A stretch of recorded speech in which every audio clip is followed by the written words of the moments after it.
स्वास्थ्य चर्चा के आज के अंक में आप सभी दर्शकों का स्वागत है। नमस्कार, जोहार। आज के कार्यक्रम में हम चर्चा करने वाले हैं पथरी की समस्या और आयुर्वेद में उपचार। इस संबंध में जानकारी देने के लिए हमने अपनी स्टूडियो में आमंत्रित किया है आयुर्वेद विशेषज्ञ डॉक्टर कमलेश प्रसाद को। डॉक्टर कमलेश, आपका हमारे कार्यक्रम में स्वागत है।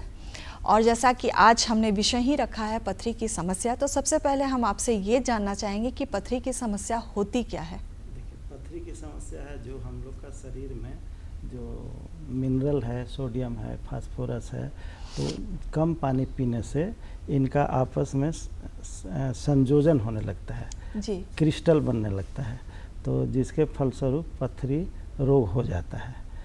अब ये पथरी डिफरेंट जगह में डिफरेंट में आकार अंगों में अलग अलग साइज के, अलग अलग साइज के अलग अलग आकार लेते हैं। जैसे मान लीजिए गॉल ब्लैडर में भी हो जाता है स्टोन, पैंक्रियाज में भी स्टोन हो जाता है, और ख़ास करके जो ज़्यादा जिसमें स्टोन पाया जाता है, जैसे किडनी वगैरह में, गुर्दे में पथरी हो जाया करती है, तो इस तरह के लक्षण मिलते हैं। जी जी जी, मतलब कहने का है कि हम अपने लिए जो खाद्य पदार्थ खाते हैं जी, जितना खाद्य पदार्थ खाते हैं उतना ही हमें तरल पेय भी लेना चाहिए। जिस तरह से खाना खा रहे हैं उसी तरह से हमें पानी भी पीना चाहिए, ताकि जो हम खा रहे हैं उसको, जो पेय पदार्थ हम पानी पी रहे हैं उससे वो पचाता जाए, उसको वो विघटित करता जाए और हमारे शरीर में मिलाता जाए। लेकिन जब ये सारे के सारे पदार्थ जो है वो गलते नहीं हैं, पूरे शरीर में मिलते नहीं हैं, तो वो कहीं ना कहीं जाके एक पत्थर का आकार, क्रिस्टल का आकार लेने लगते हैं, जमने लगते हैं, और वही आगे चलकर पथरी का रूप धारण कर लेते हैं। और ये शरीर के किसी भी अंग में हो सकते हैं, आंत में हो सकता है, गुर्दा में हो सकता है, कहीं भी हो सकता है। तो ज़्यादातर कहा जाता है कि महिलाओं में पथरी की समस्या ज़्यादा देखने को मिलती है। इसका मुख्य कारण क्या है? देखिए, महिलाएं जो है बहुत कम पानी पीती हैं, यही कारण है। महिलाएं बहुत कम पानी पीती हैं, इसीलिए उनको सबसे ज़्यादा स्टोन की समस्या होती है। सबसे ज़्यादा महिलाओं में जो होता है वो गॉल ब्लैडर में स्टोन होता है, जिसको हम लोग बोलते हैं पित्ताशय। पित्ताशय में पथरी हो जाया करता है। तो ऐसा कहा भी गया है कि फेरी, फर्टाइल, फोर्टी एंड फैटी, ये चार चीज़ को ध्यान में रखा जाता है, और ये चार चीज़ में ही डिवाइड किया जाता है कि फेरी माने सुंदर हो, 40 हो, 40 के आसपास पार कर गई हो, और फर्टाइल हो, बाल बच्चेदार हो, और मोटी हो।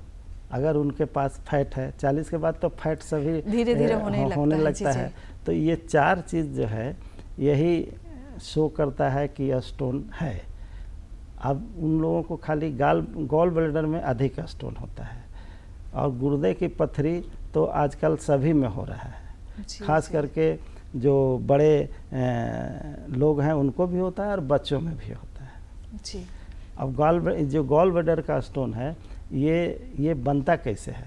तो जैसे कोलेस्ट्रॉल, वो दो तरह का होता है, एक कोलेस्ट्रॉल है और एक बिलीरुबिन के कारण से बनता है।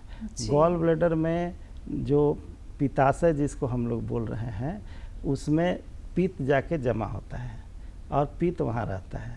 तो अगर जो स्त्रियाँ कम पानी पीती हैं, ज़्यादा फास्ट फूड का प्रयोग करती हैं, ज़्यादा स्पाइसी फूड खाती हैं, या मसालेदार भोजन ज़्यादा करती हैं, तो उन लोगों का, या घी वगैरह ज़्यादा खाती हैं, उन लोगों का कोलेस्ट्रॉल बढ़ जाता है।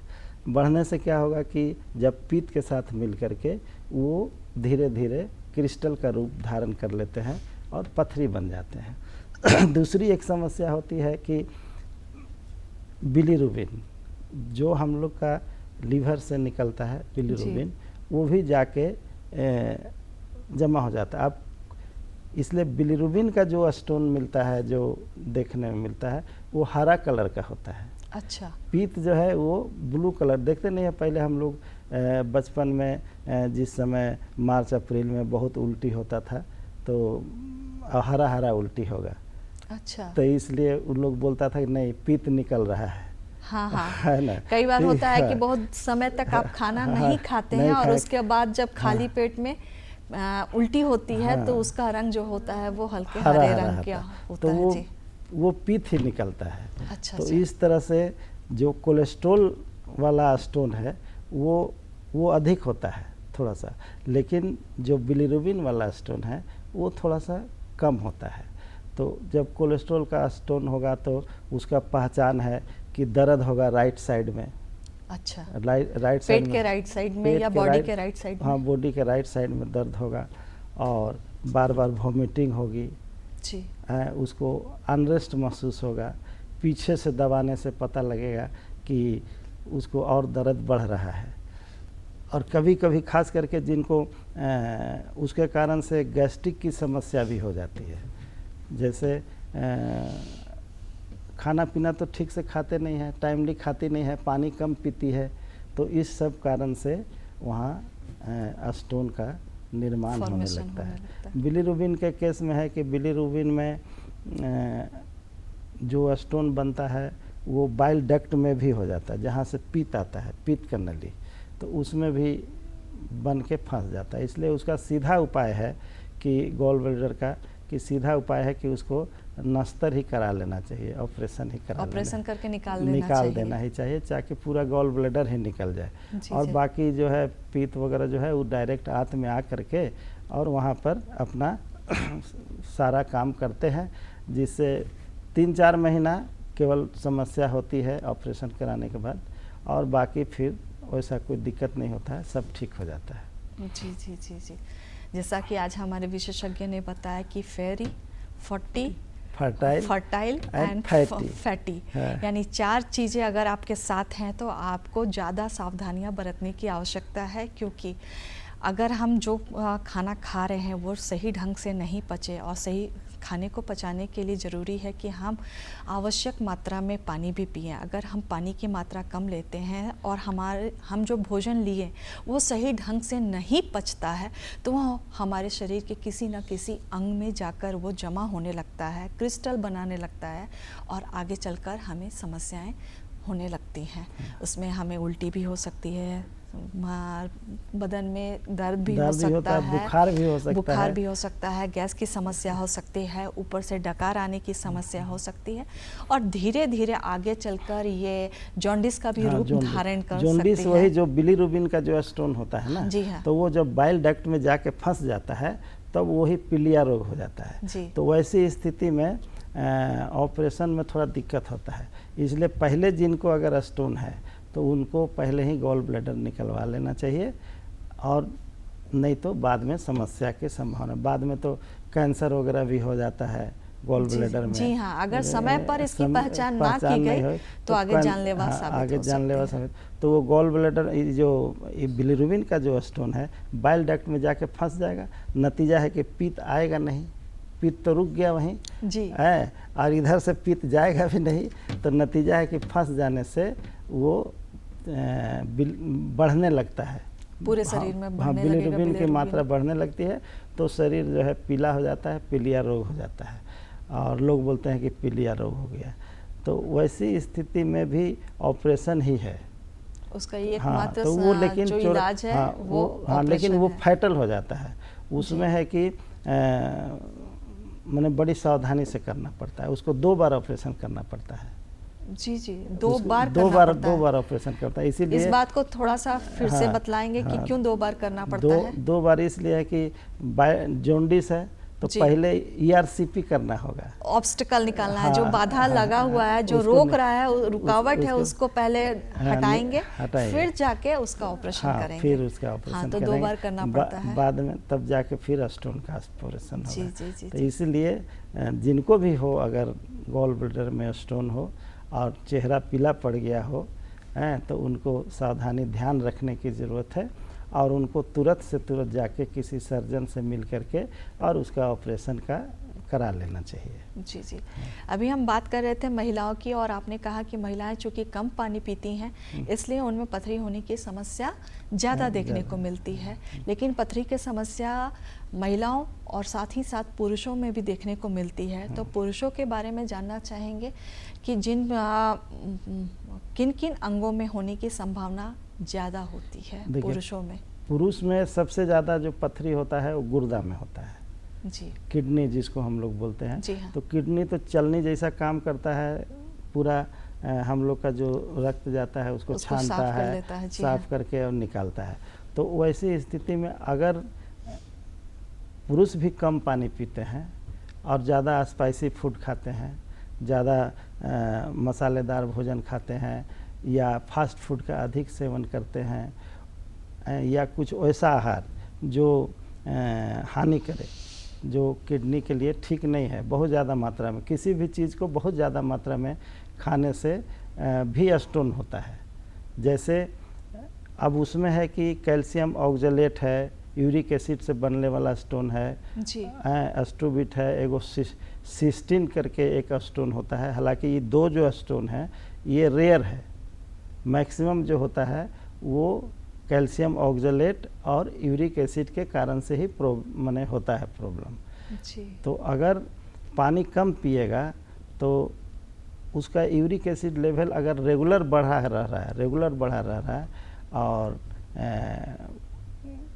ये खीरा खा रहा है, इस तरह से खाने का आहार में वो हम बाद में चर्चा कर देंगे जी, जी। कि क्या क्या खाना चाहिए, क्या क्या नहीं चाहिए। तो यूरिक एसिड में जैसे यूरेटिक स्टोन जो यूरेट बनता है, उसके लिए है कि पालक, टमाटर, काजू, खीरा, बैगन, अंगूर, फूलगोभी, मशरूम, चिक्कू, उसके बाद रेड मीट और आपका चना दाल, यहाँ तक कि मसूर दाल को भी हम लोग उसमें परहेज करते हैं। और उसके अलावा एक विशेष है कि हम लोग आंवला को भी मना करते हैं। आंवला को भी मना करते हैं क्योंकि आंवला में भी कैल्शियम ऑक्जेलेट है, जो अगर अधिक मात्रा में आंवला लेगा और वो कैल्शियम उससे स्टोन बनने की संभावना हो जाती है। जी, जी। अगर हम सही मात्रा में कोई भी पोषक तत्व ही है, लेकिन अगर सही मात्रा में ना ले तो उसकी कमी से भी और उसकी अधिकता से भी बीमारी होने की संभावना रहती है। जैसा कि अभी आपने कहा कि कैल्शियम की मात्रा अगर हमारे शरीर में ज़्यादा हो जाए तो भी पथरी बनने की संभावना रहती है। तो कैल्शियम में सबसे ज़्यादा हम लोग जो मानते हैं कि आंवला से मिलता है, इसलिए अगर किसी को ऐसा लग रहा है कि पथरी हो रही है या शरीर में बिना मतलब का दर्द हो रहा है तो कैल्शियम आंवला का सेवन जो है वो कम कर देना चाहिए। साथ ही आपने कहा कि अगर शरीर में यूरिक एसिड भी बढ़ जाए तो भी पथरी बनने की संभावना होती है। और यूरिक एसिड जो है वो हमें हाई प्रोटीन डाइट में मिलती है। हाई प्रोटीन वही रेड मीट हो गया, मशरूम हो गया, जैसा क्या तो ये सारा चीज़ डाइट को हम लोग अगर रिस्ट्रिक्ट कर देंगे तो उनको पथरी बनने की संभावना कम हो जाएगी। जो लोग भी चाहते हैं हेल्दी डाइट चाहते हैं, हेल्दी किडनी चाहते हैं, हेल्दी बॉडी चाहते हैं, तो उन लोगों को गर्मियों के मौसम में ये सब चीज़ से परहेज होना चाहिए। क्या कि गर्मी में मैक्सिमम हम लोग पानी पीते हैं तो बहुत सा पानी तो स्वेटिंग से निकल जाता है। जी हाँ। पेशाब तो होता नहीं है। जी जी जी। तो वैसी स्थिति में, हालांकि गर्मी के दिन में ही ये सब ज़्यादा होता है, तो इसलिए गर्मी के दिन में ही खीरा होगा, यही सब ना होता है जी। और हम लोग सलाद के रूप में खीरे का सेवन बहुत ज़्यादा ही करते हैं। तो इसलिए गर्मियों के दिनों में खास करके पानी अधिक से अधिक मात्रा में पीना चाहिए। कम से कम 2-3 लीटर पानी डेली पीना चाहिए, ताकि हम लोग को पेशाब हो, जो छोटा छोटा क्रिस्टल भी बने वो निकल जाए। जी। एक तरफ तो हम बात करते हैं कि हमें स्वस्थ रहने के लिए पोषक तत्वों का सेवन करना चाहिए, जिसमें calcium, protein, vitamins, iron, magnesium, phosphorus सब चीज़ होना चाहिए। दूसरी तरफ हम कहते हैं कि हमें इन चीज़ों को बचाकर सेवन करना चाहिए। तो एक सामान्य व्यक्ति के लिए बड़ा कन्फ्यूज़न की स्थिति हो जाती है कि क्या खाएं क्या ना खाएं। तो इसको हम लोग कैसे बांट सकते हैं? देखिए, जो भी खाए थोड़ा थोड़ा खाएं, थोड़ा थोड़ा सभी चीज़ खाएं। ऐसा नहीं है कि किसी एक चीज़ पर ही पड़ गए हम उसी को खा रहे हैं। जी हाँ। तो जैसे अभी फल का राजा जो है वो आम मिल रहा है, तो लोगों को लगता है कि हम आम कितना खा लें, अगले सीजन तक आते आते आम मिले या ना मिले। आम तो फाइबरस फ्रूट है, तो इसलिए फाइबरस फ्रूट में कोई ऐसा दिक्कत नहीं है। केवल डायबिटीज़ वाले जी वही बतला रहे हैं। बाकी किडनी वगैरह के लिए तो ज़रूरत नहीं है। दूसरी बात है कि किडनी में जो एक सिस्टीन करके जो क्रिस्टल होता है, जो सिस्टीन टाइप होता है, वो जेनेटिक होता है, उसके वंश में ही आता है, तो वो बच्चों में भी होने लगता है किसी। ये बहुत कम है, लाख में एक आध आदमी इस तरह से उससे है, लेकिन मैक्सिमम कैल्शियम ऑक्जेलेट के कारण से जो स्टोन होता है सो, यूरिक एसिड के कारण से स्टोन होता है सो, यही अधिक भारत में पाया जाता है।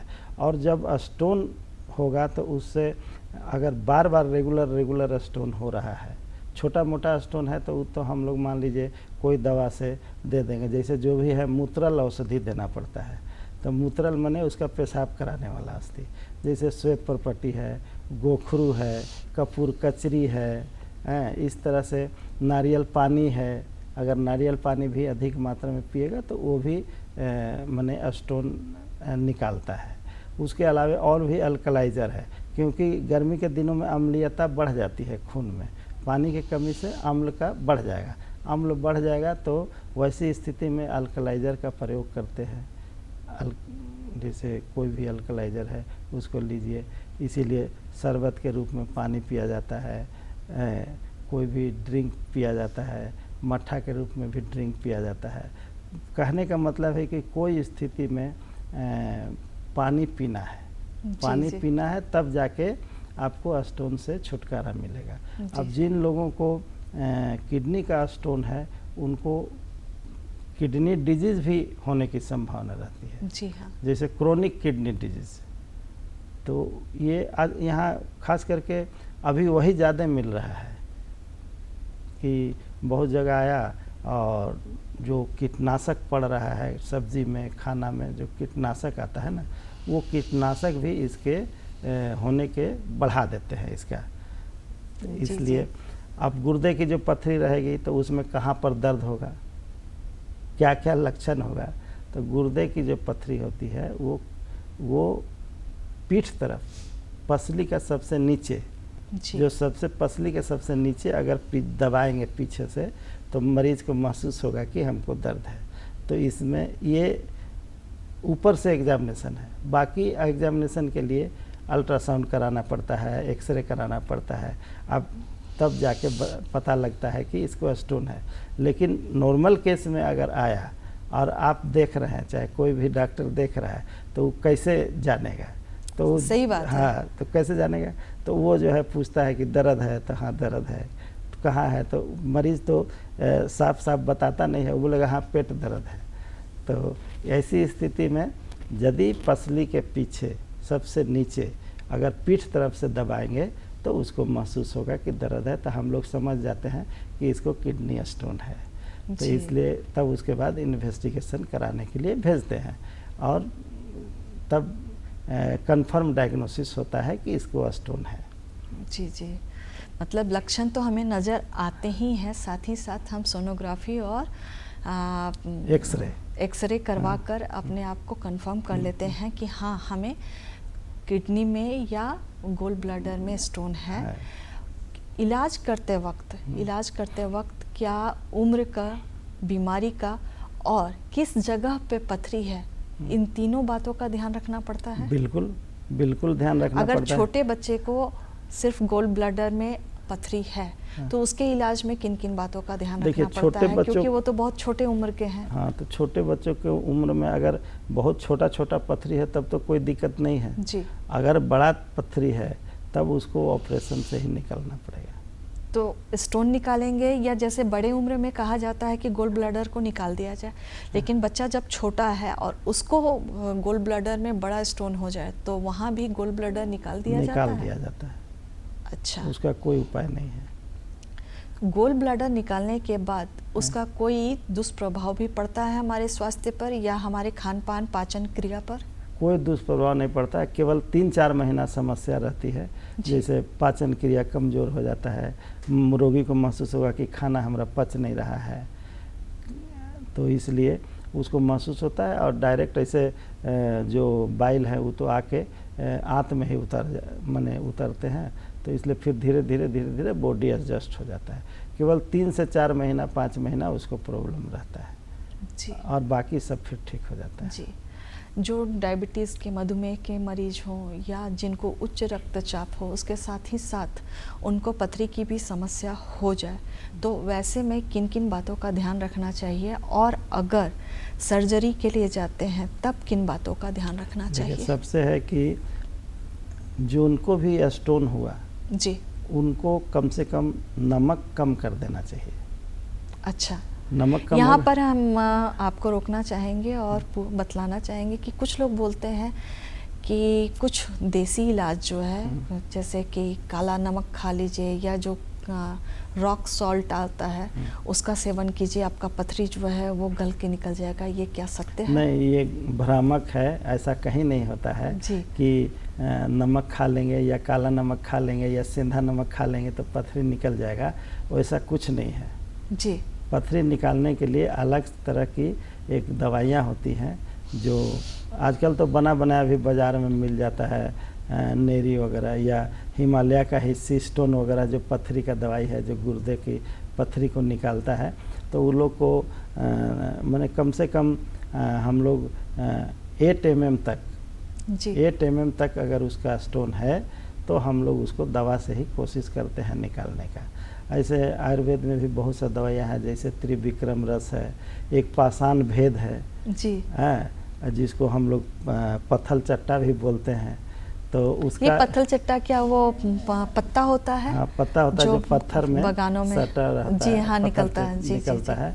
तो उसका प्रयोग करके भी हम लोग, और साथ में मूत्रल दवाई देते हैं, जैसे श्वेत परपट्टी देना है या मूत्रल पाउडर देना है। तो इस सारा चीज़ को दे करके 0 से मैक्सिमम 8 mm तक हम लोग निकाल सकते हैं। तब है कि अब उसका पोजीशन कहाँ है जी, हाँ, हाँ, मान लीजिए वो यूरेटर में है या यूरिनरी रास्ता में है, तब वो आसानी से निकल जाएगा। अधिक पानी पीजिएगा और ये अधिक पानी पीजिएगा तो वो निकल जाएगा। लेकिन अगर वो किडनी के अंदर है जी और वो बड़ा है तो उसको निकालना थोड़ा सा कठिन है। तो उसके लिए आजकल बहुत सा टेक्निक आ गया है, लिथोट्रिप्सी वगैरह आ गया है, जिसको है कि एक साउंड वेव भेजा जाता है वहाँ, और साउंड वेव से भेज के उस पत्थर को तोड़ दिया जाता है जी, ऊपर से ही, और उसको निकाल लिया जाता है, मूत्र मार्ग से पत्थर निकल जाता है। लेकिन ये भूल में न रहें कि जिनको एक बार ऑपरेशन हो गया उनको फिर से स्टोन होगा, स्टोन नहीं होगा, ये भूल में नहीं रहना चाहिए जी। हाँ, कुछ लोगों का ऐसा मानना होता है कि हमने तो ऑपरेशन करवा लिया है, अब जो चाहे सो खा सकते हैं। तो ऐसी भी नहीं, पूरा परहेज की ज़रूरत पड़ती है। और ऑपरेशन कराने के बाद भी 1 साल 2 साल बाद कई एक पेशेंट में देखा गया है कि स्टोन फिर से हो गया, तो बोलता है हम तो अब पहले से ज़्यादा हो गया। पहले मान लीजिए 1 ठोक था, अब बोलता है कि पूरे 4-5 को हो गया। तो आके मरीज बोलता है सर हम तो ऑपरेशन कराए थे, कैसे हो गया। तो कहने का मतलब है कि जिनको प्रकृति बन जाती है स्टोन बनाने की, जिनका शरीर स्टोन बनाने की प्रकृति कर देता है, उनका स्टोन बनने की संभावना रहती है। इसलिए हमेशा आप पानी अधिक पीते रहना चाहिए, डाइट पर विशेष कंट्रोल रखना चाहिए जी, है ना। उससे है कि आपका सेफ किडनी रहेगा। सेफ किडनी के लिए कम से कम, अगर नॉर्मल वे में नहीं जानते हैं तो इतना चीज़, पालक, टमाटर, काजू, खीरा, बैगन, अंगूर, फूलगोभी, मशरूम, चीकू, आंवला और रेड मीट, इस सब से अगर परहेज करिएगा तो, और पानी खूब पीजिएगा, तो आपका किडनी भी सेफ रहेगा और कोई स्टोन की समस्या भी जल्दी नहीं होगी। जी जी। तो खाते पीते समय हमको ध्यान रखना है कि अगर फल खा रहे हैं तो चीकू का सेवन ना करें। जिनको पथरी है जी जी, पथरी है उनको चीकू का सेवन ना करे, काजू का सेवन ना करे, चना दाल का सेवन ना करे, रेड मीट का सेवन ना करें। ऐसी ही कुछ बातों का ध्यान रखें। लेकिन अगर हम, ये तो जिनको पथरी है उनके लिए हम बता रहे हैं, लेकिन अगर हम अपने आप को स्वस्थ रखना चाहते हैं और चाहते हैं कि हमें कभी भी पथरी ना हो, तब किस तरह का खान पान का हमें प्रयोग करना चाहिए? देखिए, उचित मात्रा में हर चीज़ खाना चाहिए जी, और स्पाइसी फूड से बचना चाहिए। आजकल बहुत से बच्चे लोग स्पाइसी फूड का प्रयोग करते हैं। जी हाँ। तो स्पाइसी फूड में बहुत सा नमक रहता है। अच्छा। आप देखिएगा उसका खाना में नमक ज़्यादा रहेगा। जी हाँ। तो नमक है कि नमक से सोडियम बढ़ गया। अच्छा। सोडियम बढ़ गया तो बीपी भी बढ़ गया। और उसके बाद कम पानी पिए। अब अभी खा लिया तो थोड़ा देर बाद पानी पिएंगे, पानी भी कम पिए, तो उससे है कि फिर स्टोन बनने लगता है इसमें। जी हाँ। और हम लोग का शरीर में तो सब निकलता है, सोडियम निकलता है, मैग्नीशियम निकलता है, कैल्शियम निकलता है, पोटासियम निकलता है, फास्फोरस निकलता है, फास्फेट निकलता है। ये सारे चीज़ पेशाब से फिल्ट्रेट होकर निकलते रहते हैं। यूरिया भी निकलता है। जी हाँ। तो है ना, तो इसलिए हमेशा लिमिट मात्रा में खाना चाहिए। जी। और सब चीज़ खाना चाहिए। जी। तब आदमी स्वस्थ रहेगा और स्वस्थ जीवन जिएगा। जी। तो स्वस्थ रहने के लिए ज़रूरी है कि हम सारी चीज़ों का सेवन करें। हरी सब्जियों का भी सेवन करें, अनाज का भी सेवन करें, फल का भी सेवन करें, दूध का भी सेवन करें, और साथ ही साथ जो सूखे मेवे आते हैं, ड्राई फ्रूट्स जो आते हैं, उनका भी सेवन करें। लेकिन काजू को छोड़ के काजू का सेवन, काजू जो सबसे स्वादिष्ट लगता है और सबके अट्रैक्शन का, आकर्षण का केंद्र होता है, उसका सेवन हमें कम करना है, क्योंकि उससे कोलेस्ट्रॉल की भी मात्रा बढ़ जाती है। तो सारी चीज़ों का सेवन हमें करना है, लेकिन एक सीमित मात्रा में। और साथ ही साथ पानी हमें खुलकर पीना है, बहुत ज़्यादा पीना है, और तभी हम अपने आप को स्वस्थ रख सकते हैं। डॉक्टर कमलेश, आप हमारे बीच में आए, इसके लिए आपका धन्यवाद। और हम अपने दर्शकों से लेते हैं विदा। जोहार।